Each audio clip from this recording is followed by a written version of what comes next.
Psalm 95. O come, let us sing unto the Lord. Let us make a joyful noise to the rock of our salvation. Let us come before his presence with thanksgiving, and make a joyful noise unto him with psalms. For the Lord is a great God, and a great King above all gods. In his hand are the deep places of the earth. The strength of the hills is his also. The sea is his, and he made it, and his hands formed the dry land. O come, let us worship and bow down.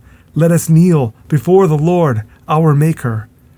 For he is our God, and we are the people of his pasture, and the sheep of his hand. Today, if you will hear his voice, harden not your heart as in the provocation, and as in the day of temptation in the wilderness, when your fathers tempted me, proved me, and saw my work.